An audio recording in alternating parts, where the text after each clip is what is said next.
छत्तीसगढ़ लोकसभा चुनाव के लिए भारतीय जनता पार्टी ने सभी 11 सीटों में उम्मीदवार की घोषणा कर दी है। आपको बता दें कि मौजूदा सांसदों में 7 लोगों की टिकट काटी गई है। भारतीय जनता पार्टी ने 2 मौजूदा सांसद को टिकट देकर दांव खेला है।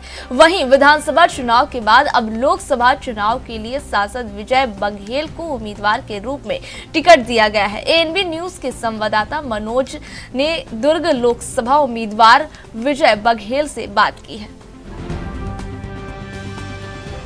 लोकसभा चुनाव की बिगुल बज चुका है और इसमें जो है 11 लोकसभा सीटों पर भाजपा ने जो है प्रत्याशी घोषित कर दिए हैं। दुर्ग से वापस सांसद विजय बघेल जी को फिर से पुनः पार्टी ने जिम्मेदारी दी है और उनको प्रत्याशी के तौर पे फिर से लोकसभा चुनाव में खड़ा किए हैं। अब हमारे साथ में विजय बघेल जी हैं। जी, सबसे पहले तो मैं आपके माध्यम से हमारे शीर्ष नेताओं को, हमारे यशस्वी प्रधानमंत्री माननीय नरेंद्र मोदी जी को, माननीय राष्ट्रीय अध्यक्ष नड्डा जी को, राष्ट्रीय नेता सम्माननीय अमित शाह जी और पूरी चुनाव समिति को, चयन समिति है केंद्रीय, उनको साथ साथ में हमारे प्रदेश के मुखिया माननीय विष्णुदेव साय जी, माननीय किरण देव जी और सभी नेताओं को बहुत बहुत धन्यवाद देता हूँ। दुर्ग के मेरे बहुत ही प्रिय आत्मिक जनता जनार्दन को, मेरे देवतुल्य जनता को बहुत बहुत उनका भी आभार है। सभी कर्मठ भारतीय जनता पार्टी के कार्यकर्ता भाइयों बहनों का मैं आभार व्यक्त करता हूँ, युवा साथियों का करता हूँ, क्योंकि आप सबके प्रेम के बदौलत ही ये एक बार फिर से मुझे ये सौभाग्य मिला है दुर्ग में प्रत्याशी के रूप में। ये मेरे जीवन का वाकई में सौभाग्य का क्षण है। इसके लिए सभी को धन्यवाद। और जहाँ तक जीत के विश्वास की बात है, तो पिछला रिकॉर्ड यहाँ की जनता ने दिखा दिया।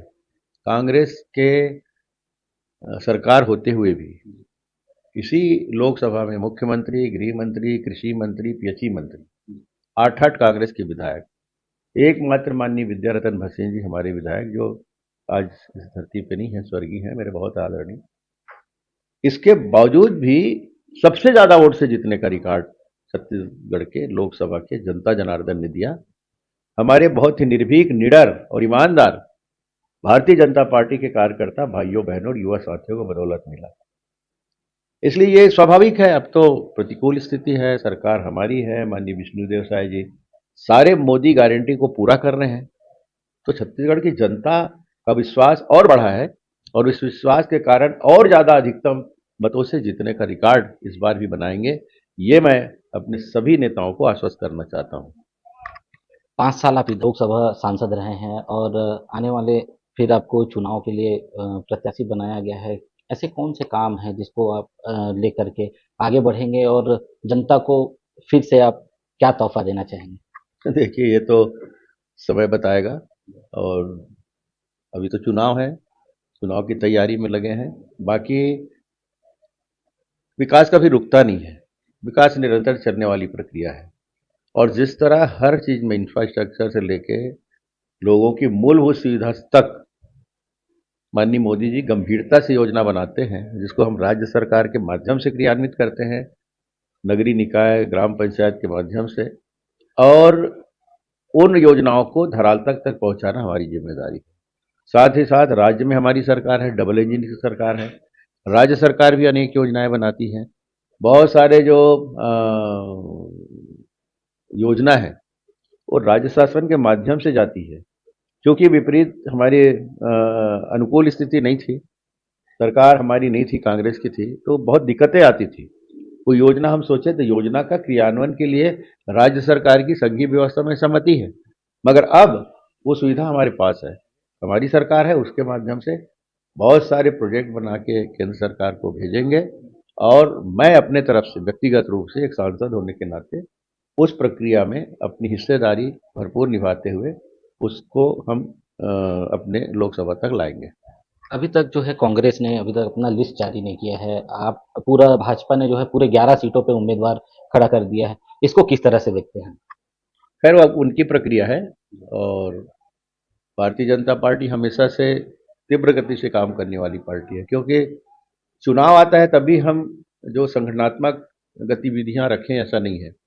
हमारी संगठनात्मक गतिविधियां निरंतर चलती है, रोज कार्यक्रम रहते हैं और निरंतर हमारे राष्ट्रीय स्तर से लेकर प्रदेश स्तर, जिला और मंडल तक और वो भी बूथ स्तर तक सक्रियता हमारी बनी रहती है और उसका प्रतिफल दिखा है।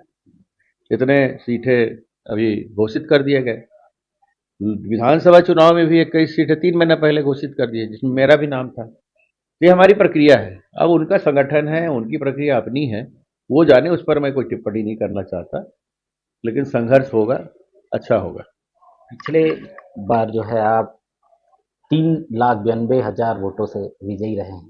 इस बार कितनी उम्मीद रखते हैं और कितने वोट आपको मिलने की उम्मीद है और भरोसा कितना, जनता के ऊपर कितना भरोसा करते हैं? कार्यकर्ता तो खुद ही नारे बुलवा रहे हैं, साथीगण भाजपा के सब पूरे जोश में खरोश में गांव-गांव तक पटाखे फूट रहे हैं, वार्डों में मोहल्लों में पटाखे फूट रहे हैं और बहुत ही उत्साहजनक वातावरण है। मोदी जी का नाम है।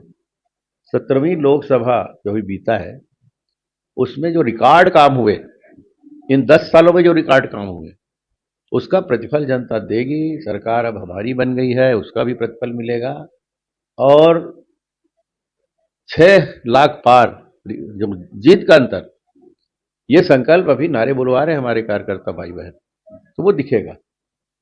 एक अंतिम सवाल है मेरा, ये बीएसपी जो है भारत का सबसे बड़ा प्लांट है, उसमें आप एक सदस्य के रूप में भी आपको एक पद दिया गया है। आप क्या आने वाले समय में यहाँ इस बीएसपी में जो है रोजगार के अवसर खुलेंगे अगर कहीं आप जीत के आते हैं? जी। रोजगार के अवसर तो अभी भी है। क्या है, निरंतर जो इंफ्रास्ट्रक्चर बढ़ते हैं और अब तो आधुनिकीकरण का ज़माना है। आधुनिकीकरण में नई नई मशीनें ऐसे आती है जिसके कारण मैन पावर कम लगता है। पहले बहुत ज़्यादा जो मैनुअल काम होते थे उस पर जो मैन पावर लगता था उसमें ज़्यादा लोगों को नौकरी मिलती थी, मगर अब आधुनिकीकरण के कारण कम मैन पावर लगते हैं। मगर दूसरे दृष्टिकोण से हम और क्या बीएसपी के अलावा दूसरे और उद्योग को यहाँ ला सकते हैं, या समकक्ष नंदिनी माइंस में खाली ज़मीन पड़ी है बीएसपी की, उसमें कोई नई योजना ला सकते हैं, उस पर हम ध्यान देंगे ताकि यहाँ के हमारे युवा साथियों को रोजगार की संभावनाएं बढ़े और अधिक रोजगार उनको मिले। तो ये थे हमारे साथ सांसद विजय बघेल जी, जिनको पुनः जो है आला कमान ने एक बार फिर से भरोसा जताया है और उनको टिकट की इस बार जो है 2 लोकसभा से फिर से उतारे हैं। अब देखना ये होगा और चुनाव के परिणाम आने के बाद ही पता चलेगा कि कौन यहाँ से बाजी मारता है। मैं मनोज देवानंद।